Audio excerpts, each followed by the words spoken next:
Magandang balita para sa mga bus driver at konduktor simula February 15, makatatanggap na kayo ng regular na sweldo. Ayon po sa Department of Labor and Employment, ito ay para maiwasan ang pag-uunahan ng mga bus driver sa lansangan na kadalasang nagiging sanhi ng mga aksidente. Per commission basis kasi ang swelduhan sa mga bus driver at konduktor sa ngayon. Kaya marami ang nagmamadaling makakuha ng pasahero. Tanggap naman ng Metro Bus Transport Club Association ang utos ng DOLE, pero hindi pa raw nila ito maipatutupad. Hinihintay pa raw nila ang kopya ng implementing rules mula sa ahensya. Sangayon naman sa regular na pasweldo ang ilang bus driver na nakausap ng GMA News. Pag regular na sila, sir, may benefits pa yun sila, may SS. Parang regular employee na talaga. Pero wonderful. Sana magre-remit sa SSS, yung mga empleyado. Oo, yun din. Employer. Pero minimum wage ba matatanggap nila? Kasi that's still less than half of what they get, depende sa Kapag kanilang commission. speed. So kung may commission pa rin sila on top of the yung sweldo nila, maaaring ganyan pa rin ang magiging Ganun sistema. pa rin. Kung meron ka pa rin Ganun pa rin, commission, oo, ganun pa rin ang exactly. magiging Kasi sistema ang laking dyan. difference. Pero wala eh. na ata eh. Completely Wala na. Sweldo na talaga. talaga. May pasahero ka o wala, may sweldo. Alam mo ka. Yun ang maganda. So kaya para marami pa rin silang kita, kailangan talaga, tama yung sinabi ni President Aquino, kolorum tirahin. Tapos pagkatapos malinis na yung kali, di ba marami pa sa'yo? So, tagal na kasi Mababawasan na dyan yung barumbadong bus driver. Kasi nga, kumbaga, kasi dati kaya nagaganon sila. Nag-uunahan. Commission Medyo based mas sila. relax na sila. Relax na Of course, sila, yung kino-concern nila, paano kung masyado naman relax. Sabi nga ni Arnold, I remember sa discussion before, di tanggalin niyo sa trabaho. Kung hindi naman siya masipag na driver. I wonder how a tamad driver goes, di ba? Parang mas matagal. Hindi mo siya pwede maghintay na mas matagal sa stop area, Saka di may ba? mga inspector yan eh. Alam mo yung mga inspector yung mga bus? Check yun eh sa mga ticket. Usually may pamalo yan. Ay, yung pamalo Go na, go. yung stick nila. Right. Pero yung yung mga bus drivers dyan, medyo siguro sa umpisa maliit lang yung benefits. Sweldo mauwi nila. Pero isipin nila yung mga benefits na matatanggap Yes, nila. oo. Pag nagkasakit sila. Yes. Oo. February 15. Tama ba? February 15. Okay, abangan natin yan. Tingnan natin kung may epekto. Samantala, ito, good news po para po doon sa mga hindi nakahabol at nakataya sa Grand Lotto kagabi. Wala pong nakachamba at nakasungkit sa jackpot prize ito na umabot na sa mahigit 181 million pesos. Ako, pwede nang humabol. Wala pong nakakuha sa lumabas na kombinasyon na 12, 15, 10, 46, 01, or 18. At dahil dito, posibleng lalo pang lumaki ang jackpot prize, lalo pat sa Sabado pa ang susunod na draw ng Grand Lotto. Wow, maganda. Lucky pick. Oo nga. Lucky na nanalo, mga lucky pick. Ano naman yung mga numero dyan, no? Yung mga Parang inaalagaan. kung hindi ka naglalaki, babe, Alam mo hindi sabi, choose ano ka. ang chance mo na manalo pag gaganyan kalaki na? 0.0000, parang 6 na Oo nga, zero. diba? Mas Ganun ng headline. ganun na Pag lang marunong yung ka chance. mag-compute ng probabilities, makikita mo kung gaano kalayo yung chance mo na manalo ng lotto. Manalo. Pero go pa rin naman sila, di ba? Go pa rin naman yung mga Pinoy. May chance na manalo. Malay mo, ikaw yun, di ba? Oo. Ganun yun eh. Saka magkano kayang itataya mo kung tataya mo lahat ng combination? Ito talaga swerte. Oo, hindi mo rin Swerte yun eh. kikitain. Kasi yung mga iba tumatama, nakita mo, isa-isang ticket lang. Oo. Di ba? Oo. Saka yung kahit mahigit isang winner, okay lang eh. Di ba? Namin ang laki ng paghahatian nito. Kahit tayo lima lang dyan, oh, ngayon. Okay na okay. Okay na okay. Lahat na naman ang mga balita sa impeachment trial ni Chief Justice Renato Corona.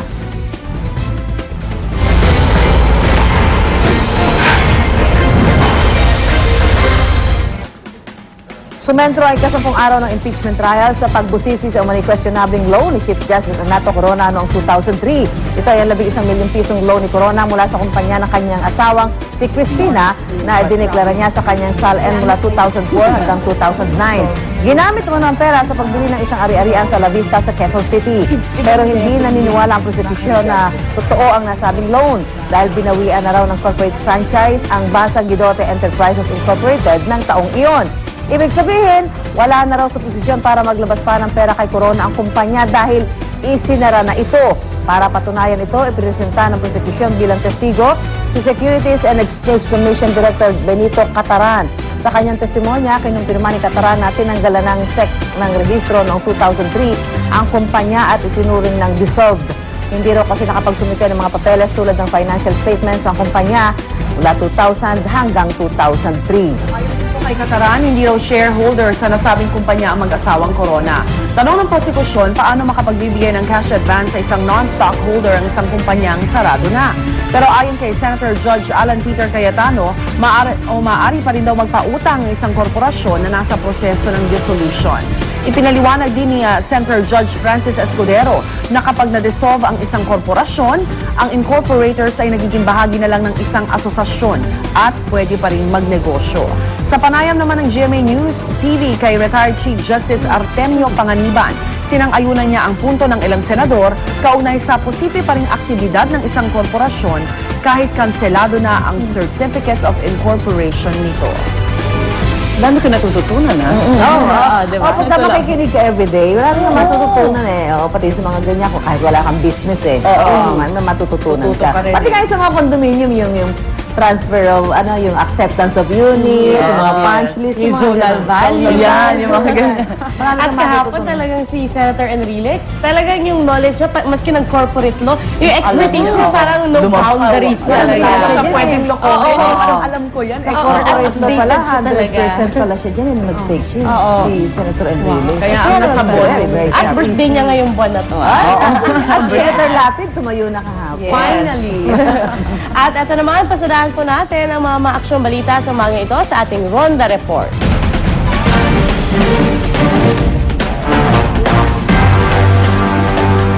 Isang lalaki na umano'y lasing nahulog mula sa ikalimang palapag ng isang gusali sa Baluton, Maynila. Yan ang Ronda Report ni Maria Bulaklak Ausente. Maria? Yes, Pia, aksidenteng nalaglag mula sa ikalimang palapag ng Building 22 sa permanent housing sa Balutondo, Maynila ang isang lalaki. Patay kaagad si Joselito Garcia alias Bones matapos malaglag na mahigit 200 talampakan. Kwento ng kapatid nito na si Roger Lumpero, dumating daw sa kanilang bahay na nasa 5th floor si Garcia at nagyayang uminom ng alak. Lasing na ang kapatid at tumuko pa daw sa dulo ng veranda. Sinuway pa niya ito pero bumalik pa rin hanggang huli na nang makitang nalaglag na ito pababa. Walang safety railing na pwede sanang sumalo sa biktima. Matagal na daw itong pinag-iipunan ng mga residenteng nakatira sa building kaso kakaunti pa lang daw ang budget na kanilang naiipon mula sa singil sa tubig. Habang wala pang safety railing, pinag-iingat na lamang ang mga nakatira sa naturang building. Yan munang Ronda Balita mula sa Maynila. Balik muna sa iyo, Pia. Maraming salamat, Maria Bulaklak Ausente. Samantala, tinatayang 20 tahanan kabilang na ilang tindahan sa katabi nitong Talipapa ang nasunog kagabi sa Rizal Avenue sa Santa Cruz, Maynila. Nagbabalik si Maria Bulaklak Ausente. Maria? Yes, Pia, 3 ang sugatan sa sunog na nagsimula pasado alas 11 kagabi sa Tambunting Street sa Santa Cruz, Maynila. Inabot ng kumalat na apoy ang hinihigaan ng 10 puwang sanggol na si Princess Janelle Norumbaba at ang tiyuhin nito na si Norasio. Sugatan din matapos malaglag habang tumutulong sa pag-apula ng apoy si Boyong Galang. Agad namang naisugat sa ospital ang mga nasugatan at tilapatan ng paunang lunas. Tinatayang kalahating milyong piso ang halaga ng ari-arian na tinupok ng apoy. Nasa 20 bahay ang nasunog at tinatayang may 30 hanggang 50 pamilya ang apektado. Pansamantala silang tumutuloy sa chapel ng katabing barangay 373. Alas 12:12 ng madaling araw na ideklarang fire out. Pia? Maraming salamat, Maria Bulaklak Ausente. Samantala, Ronda Report naman po mula sa Quezon City, arestado po ang isang Chinese national at sa isang bypass operation po yan sa Timog Avenue. Yan ang Ronda Report ni Dante Perelio. Dante? Yes, Pia, wala nang patid ang isinasagawang gyera kontra droga ng mga otoridad laban dito sa mga sindikato ng droga. Pasado 1:00 ng madaling araw kanina nang bumagsak sa kamay ng mga operatiba ng Intelligence Investigation Service ng PIDEA ang Chinese na si Clarence Chen Go. Naaresto Pia si Go sa isinagawang bypass operation sa bahagi ng Timog Avenue sa Quezon City. Nakumpiska mula sa kanya ang tinatayang nasa 2 kilo ng hinihinalang shabu na nagkakahalaga ng 5 milyong piso. Panay tanggi naman Pia ni Go nang tanungin siya ukol sa dala niyang illegal na droga. 3 buwan ring minantagan si Go Pia bago bumagsak sa kamay ng PIDEA. Iniimbestigahan na ngayon ng PIDEA kung kabilang si Go sa sindikato ng Hong Kong Triad na sinasabing responsable sa pagpapasok sa bansa ng mga kemikal at laboratory equipment sa paggawa ng droga.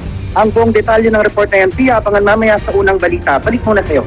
Maraming salamat, Dante Perelio. At sa Europe naman nagpapatuloy ang matinding cold spell o malamig na panahon sa ilang bansa doon. Sa Ukraine, pumalo na sa 43 ang bilang ng mga nasawi sa loob ng lamang ng 5 araw.